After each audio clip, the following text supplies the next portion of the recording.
What is the message you may need to hear right now? I'm going to get an oracle message from Oracle of Visions by Cairo Mekachetti, as well as any intuitive messages that I will deliver. And I believe this image is also used in one of the oracle cards as well, but immediately drawn to his sword. And even the red string of faith right now, how he's just like tangled in the web, almost trapped or entangled, like his sword of truth. It's like the web of lies that you may have convinced yourself to believe. Sometimes we live a lie. Sometimes we aren't living the life that we know is meant for us to live, but we're comfortable with. So it's like this web of lies that we've been entangled in, but we are finally breaking through, finding our truth, because there's truth that also lie within that web, within your entanglement. Wow, I'm hearing something is as good as dead. That's intense, actually, to say something is as good as dead. And what I'm getting from that and like the web of lies, it's time to dead a version of you or end something. Like there's an extreme need to end a certain behavior or pattern or environment, mindset, or something in your life in order to process something much greater. And it's reminding me of stop thinking small, think bigger. It's like maybe that is what's coming to an end, that you are reaching this potential that you thought you would never reach, but it was always within you. And maybe that's what the web of lies carries, this illusion that you are meant to keep playing it small, dim your light. No, you're in for a grand surprise. And I believe a lot of people around you are also in a grand surprise, this new version of you. It's like you are reintroducing yourself. Yes. Allow me to reintroduce myself. My name is... Let's go ahead, break a cycle. I'm really getting like just breaking this toxic cycle from within that you've been carrying like a burden. It was always meant for you to carry though. That's the point of the darkness sometimes, that it was always meant, because it was meant later on in life for you to get to a point where you discover it and go deep within the shadows of yourself, because that's where the surprise lies. Your potential, and not just your potential, who you actually are is there. It's like you are that treasure in your own life. You're finally opening up that treasure box, and it's like you're digging through the treasure box and you find this key. And this key is a key that will open the lock of your soul, of who it is that you're meant to grow into, evolve into, who it is that you're meant to know. You are meant to experience and learn and develop into this new version of you. You are meant to meet this new person, and it's you. Imagine yourself meeting a new person, but really it's just you, this new form of you, this higher version of you, your higher self in the physical 3D. What would it be like to meet that person? Who is that person? Act as if that person is here already. That's the missing key that you're about to find in the treasure box. You're about to find a key that helps you unlock a version of yourself.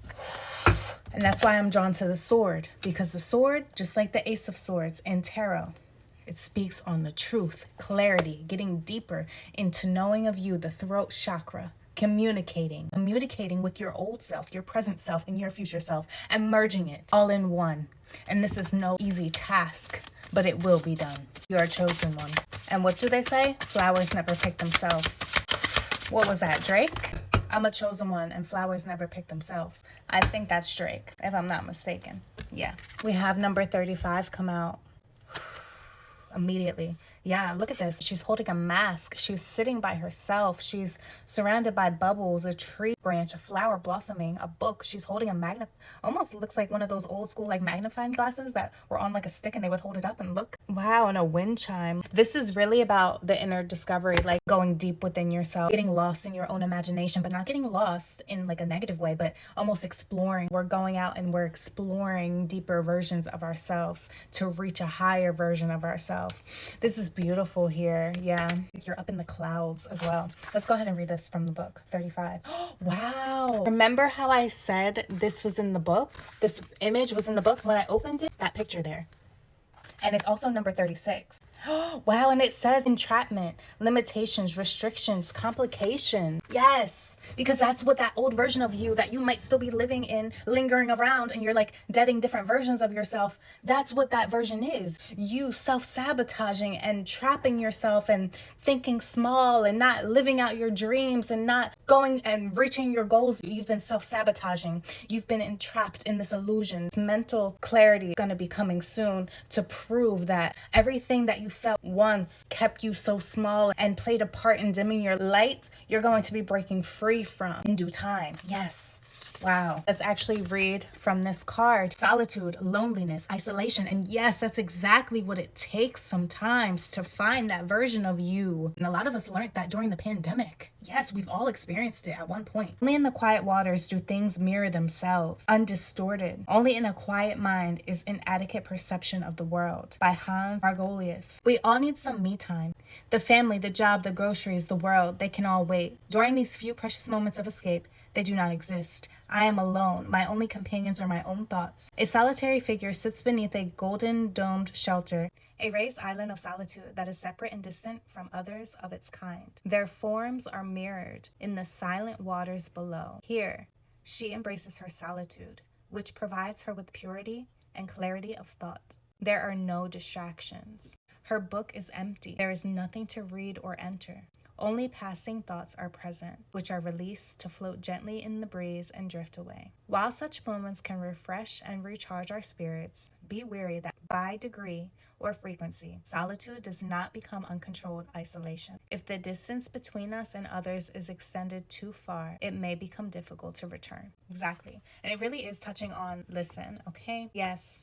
You may have been living an entire lie your entire life, and it's nobody's fault. There's nobody to point a finger at. There's no need to ridicule yourself or criticize yourself, be your own worst critic. There's no need when you wake up and you realize that you haven't been living your purest form.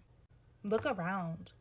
A lot of people are so similar to you and can relate with you and can understand feet in your shoes. And also, some experiences are very unique and some people will never understand or be able to empathize or show sympathy. But at the end of the day, it's not up for you to decide or other people decide, compare difficulties in life. No. It's about how much are you willing to have solitude and go deep within your soul, even when it's hard, even when it's painful, even when it doesn't feel like it's going to work, that you are so damaged, so low in worth, that nothing will ever come from being alone. But guess what? You're not alone.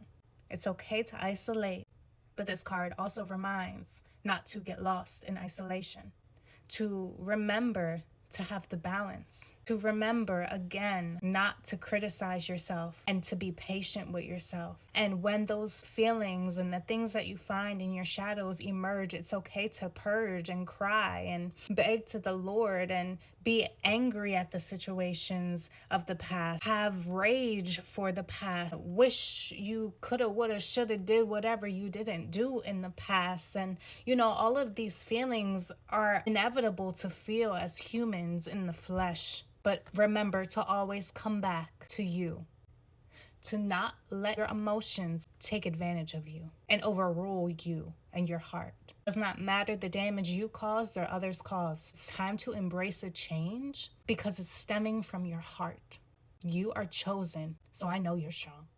It's okay. I know you got what it takes. Even if it takes so long or you feel impatient or you feel like you're tired of waiting. 444 on the clock. You're protected by your angels. Keep going. They'll guide you. They'll show you the way. Surrender all the emotions that you don't understand because you're not meant to understand everything sometimes. And not everything always goes as planned, but God has a plan. So keep your hope and faith alive. It's okay to not understand. It's okay to not have a plan sometimes. It's okay to have to think quick on your feet. It's okay to wish you never did certain things. Welcome to the club of just being a human being. Stop criticizing yourself so much. Forgive those who hurt you. Forgive those who you let slip through your fingers. Forgive those who you lost. And forgive those who have betrayed you. Genuinely try your best with everything within you to move on gracefully with forgiveness in your heart. It's a journey and you just got to start. I love you, collective. God bless your heart.